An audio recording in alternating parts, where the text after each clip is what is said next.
Hey y'all, welcome back to my channel. Guys, I have to start by saying I owe Mary an apology. Mary, when I made the joke last week about you being on the same thing me and your son was on, I was only referring to that of the THC.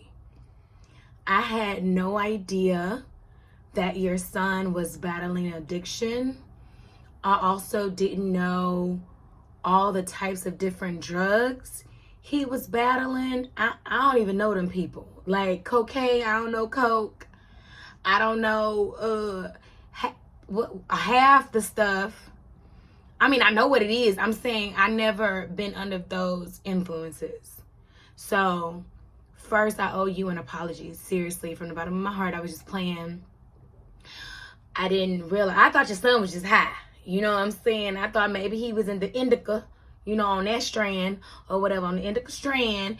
And, it just had him in the couch because that's what indica do. It has you in the couch. You know what I'm saying? So I just thought he was moving slow-mo because he was just high off some good weed. That's what I thought. I didn't know he was doing this and that and mixing this with that. And, Queen, I'm sorry. And for him to have, thoughts again, I can't even begin to understand. One, I don't have children. Two, I never had to battle an addiction. I have my vices. Well, not even vices with an S, but I guess you can say, because I am a social drinker. I'm a social smoker. Well, I'm a daily smoker. I'm gonna just be honest. I'm a daily smoker. But I'm not addicted. I can stop at any time. I go through these phases where I do stop. And plus, I know my tolerance level. I don't do it all day. I do it every day. But it's not all day. Okay, I do work. So again, I'm sorry, Mary. I'm sorry that you have to, and it seems like you're dealing with it kind of alone. I know you said Robert Sr. talked to him regarding the weed, because Robert Sr. smoked weed just like me, back in the day. And Mary, you even said you was okay with the weed. A lot of people are okay with the weed, especially if you know the effects. There's a lot of more benefits for the effect of weed than it is any other drug. And don't even get me started. That's the reason why they're legalizing weed. You will never catch them legalizing coke, meth, or any of that other crap. There's so many health benefits to marijuana, THC. So I can understand that one. I'm not saying that because I do it. I'm just being honest. If I did any other damn drug, I would be transparent like I have been. However, again, I can't swim in that lake because I don't know nothing about the waters over there. I don't know nothing about the waters. I have tried an Addy before. But baby, he was naming a lot of things. I was like, what? I couldn't keep up. So I know it broke Mary's heart, because that would have broke my heart if that was my child. And plus, that's her only child. You see what I'm saying? And Mary, none of your friends really know what's going on. It really seems like Angie don't even know what's going on as well. And it seemed like you and Angie are like this season. So I'm pretty sure the girls are going to feel like shit once they see these episodes air, especially Meredith. Now, Meredith, I'm not gonna lie. I think you're reaching as far as your issue with Mary, especially for you to say you have an issue with her. Oh, I don't like how she threw me out. And, a friend don't do that, and if you've sensed something else was going on, why haven't you reached out to your friend? Instead of meeting at a furniture store, why didn't you go to Mary's house with a bottle of wine and some food? If you're really genuinely concerned, them cameras wouldn't have been rolling and you would have been on Mary doorstep. And according to Mary, you live an hour outside the city. I mean, that's not making an excuse for her being over an hour late, especially if she knew she was meeting you that day. But at the same time, Mary seemed like she just had a heavy deep conversation with her child, and I'm pretty sure she didn't even want to leave her child at that vulnerable state. The only reason why she probably did leave him is because she did have this on the call sheet that she's supposed to meet up with you, Meredith. And then why not make it feasible for everyone involved? Like, say for instance, I was living in Sour Lake in the Beaumont. It's an hour outside of Houston when everybody else is living in Houston. It would have been fair, instead of us or me, making that drive all the time to Houston, which is 90 minutes, if the family would be like, hey, let's meet halfway.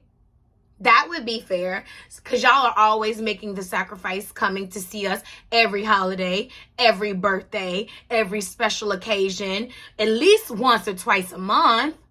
You would think people would be considerate of everyone involved as well as be on time, but absolutely fuck not. A lot of people do not respect time. A lot of people don't respect distance. A lot of people don't even consider that, especially if it's an inconvenience to them, right? So me personally, Meredith, I honestly feel like you could have did some halfway. I don't know where the Salt Lake is and where you live at, Meredith, and what's a good halfway point, but I'm pretty sure it is a Target, right? Or a Starbucks, a gas station, if you will. Maybe a little 7-Eleven that y'all can meet up where it's 30 minutes both ways for each party. Y'all can have a little hot dog and a little cold drink, and y'all can sit and talk it out. Maybe go get your nails done. You know what I'm saying? That will give you a good 2 hours getting a mani-pedi, catching up with your friend right there, if you really are genuinely concerned. Are you going to be a community for Mary? Because you was so quick. See, this is my thing too, Meredith. You're saying you and Mary was friends, you had her back, and blah, blah, blah. I feel as though if you was friends, you wouldn't use one opportunity where you feel disrespected or slighted to gut the other person. You see what I'm saying? Like, how friends or how friendly were we if one misunderstanding will have you talking shit? Oh, I'm the only one who had her back, and I did that, and I did that. What kind of friend are you? I wouldn't want a type of friend like you, Meredith. I'm sorry, I wouldn't. One mistake, and it got you sullying my name. And then you're talking to everyone else first before me. Yeah, you're a friend.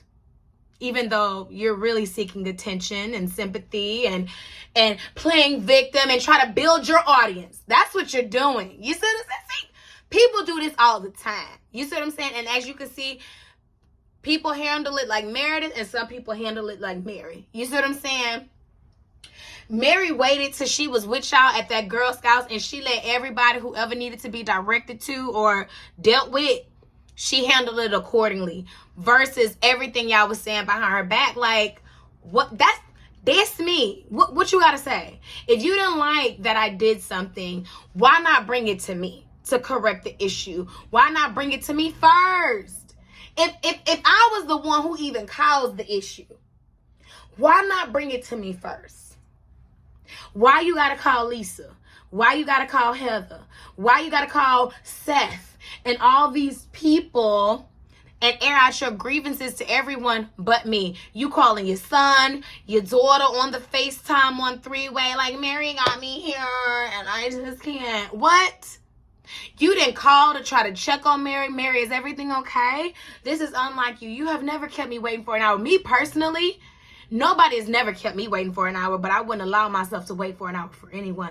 Past 15 minutes, I'm sending you a courtesy text or I'm giving you a courtesy call. Hey, what's going on? Did you know we were supposed to meet at such and such? Oh, that's what you said? Oh, that's what I heard. Okay, well, I'm here now. How long until you get here? Another 30 minutes. Girl, we just gonna have to reschedule. Or I can meet you at the Chipotle. Right there on Rice. Bet. Simple. I feel as though people make a thing out of a thing when they trying to make a thing out of a thing. You ain't got to make a thing out of a thing every time. Who else? Bronwyn. Every time I see you with your man now, it makes me double think if I want a man older, because he stays embarrassing you. And that's one thing about me. I gotta be me. And Braun, it feels like you own this too, and you gotta be you. Except when you with Tom. Is that his name? Tom? Thomas? We're gonna go with Tom. I really feel like his name is Tom. The way Tom be shutting you down in front of company, like, at least what Tom could do is wait until everybody gone or y'all gone, and get you in the car or in the bathroom, especially if it's a family bathroom. Don't be nasty. And be like, hey, you know, I'm really not liking how this is going. I get you on the show and I get blah, blah, blah. The producers are saying blah, blah, blah. However, this makes me uncomfortable. You know, moving forward, can you refrain from inviting me? Say I'm at a business meeting. Say I'm out of town. You know I don't like it when you curse. Can you just not curse in front of me? Shutting her down and acting like her authoritative figure, that makes me uncomfortable. Maybe that floats her damn boat. I don't know. Different marriages, different households. However, for me, that made me very uncomfortable. That made me think, okay, well, maybe an older man is not for me. Okay? Maybe not. Because maybe not. Okay? Was there anything else that I really need to touch on this episode? Because it was mainly Mary. This was Mary's episode. Oh, honey. How could I forget about the thirstiest housewife of them all, baby? Brittney. What is wrong with Brittney? Ain't Brittney 40 plus? Ain't Brittney 40 plus? Was she on a short yellow school bus? I'm not even being funny. I really want to know for myself. Brittney. Don't you have daughters, sis? Is this the example that you want to set for your daughters? I'm not judging, just asking a question for you, myself, and the audience, maybe. Sis, you seem so insecure, and it looked like you're just so desperate for anybody to love you in any type of way of love, just so you can get a little tinge of love, because the way Jared is doing you, so disrespectful. And he's sliding in Mary DMs. Jared is trying to talk to everybody who ain't trying to talk to him, baby. Jared is talking to the girl at the Kroger. He is talking to the girl on the produce aisle. He is talking to the shoes rep from Macy's. He is talking to the waitress at the Golden Corral. He is talking to the retail specialist at the Ross. Okay? Jared is talking to the barista at Starbucks that get his Americano correct. Jared is talking to anybody who is willing to talk to him. And these are only the few handful of people that you know about Brittney. Brittney, Jared slid in my DM. I'ma just say, he slid in mine, okay? He slid in mine, Brittney. Why do you want community penis? Don't you know that Jared is community penis? Do you wear condoms? I hope you do. Because Jared gives me that he don't wrap up. He gives me stinky peen. That's what he gives me. I didn't say he had stinky peen. I said it looked like he just serving it up to whoever want to foot. That's what it looked like to me. So why would you even want somebody for everybody, especially someone who can just drop you like that, Brie? Drop you like that, pick you up like that, and you're available every time, sis. Even when you brought a date, you left the date? What? Brittney, where's your real friends at, Brittney? Because you can't possibly have no real friends on this damn show. Who was supposed to be your friend on the show? Was it Heather? Baby, Heather trying to hold herself and nobody knocking on her door. So, baby, don't look to Heather, Brittney. Brittney, don't look to Heather. Go ahead and drop Jared. You are better than this, Brittney. Brittney, you are better than this. And stop reaching as far as that wine when you trying to get into Angie. You know damn well you drink. You know damn well you drink. She did not mean to be malicious behind it. Let it go. And then you keep bringing it up. She gave you the wine. All you had to do was conceal. Oh, thank you. Conceal. and walk that thing to the kitchen. You didn't have to hold a bottle out like this while you walking in the room, baby. I would have concealed. Thank you, girl. I'm going to put this in my stash. And just let it go. The elders didn't see what the hell was in your hand. You wasn't about to pour them a glass. It's not like Brittney, what's her name? Angie offered them a damn sip. Girl, you just need something to talk about. You know, we all tired of you talking about Jared. That's all it is. And that's all I got, y'all. So thank you so much for tuning in. Again, Mary, I am so sorry. Bronwyn, I'm going to be praying for you, girl.